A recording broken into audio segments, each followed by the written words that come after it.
In this second example of the spreadsheet, we're looking at the results of this experiment where we've got a conical pendulum, we've got its length and its period, the time it takes to go around, and we're trying to find out what relationship or what connection there is between those two variables. This is the data here, and I've already copied a lot of that over here. So I'm just going to delete this and generate the first graph by selecting first of all these numbers here, then going up here to insert and going across here to the graphs, the charts, as the Americans call them. And there's the first chart or first graph. So what I'm going to do now is to put in the heading here, as well as the labels and the units for the various axes. So having typed all of that in, what I would like to do is to make this one here horizontal. So I'll click on the graph up here again, go to plus, go down here to axis titles and across here to the arrow, and go to more options and go to text options. Click on this one here and have a look at this vertical alignment. Now at the moment that's the vertical alignment of the horizontal one.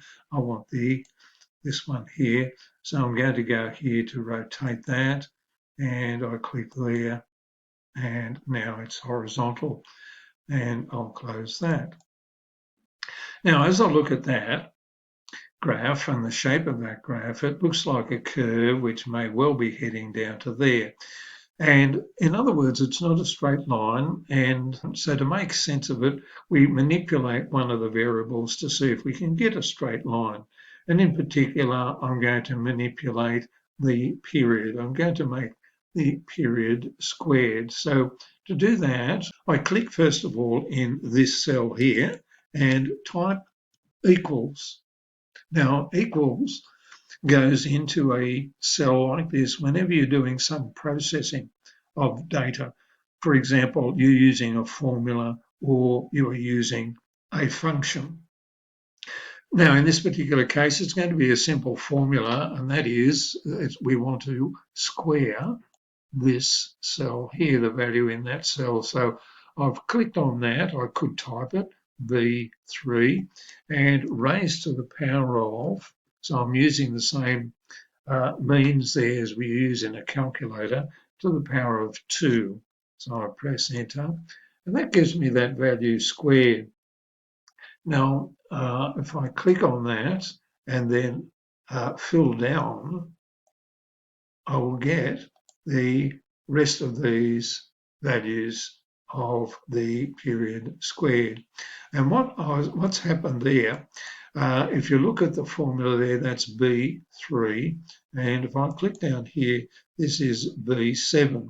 So it has copied those cells, but changed them relative to their position. And this is why it's called a relative cell reference, that is B7. It's referring to that cell. Now, I want to graph length against period squared. Now, one of the things I'm not going to do is select the text up here. I'll select this. Now, in order to select this set of numbers, what I've got to do is select this, hold down the control key. Now, the control key is the bottom left of your keyboard, and holding that down, I click in this cell here and drag it down, and that selects those two. So these two columns now are selected separately. So I'm in a position where I can draw the graph. Again, I go up here to insert, across here to charts, and I'm going to select this one. And I've selected, put that in on top of this other one. So I'll just move that out of the way by clicking here and putting that down here. And here I will get this one, put it up here.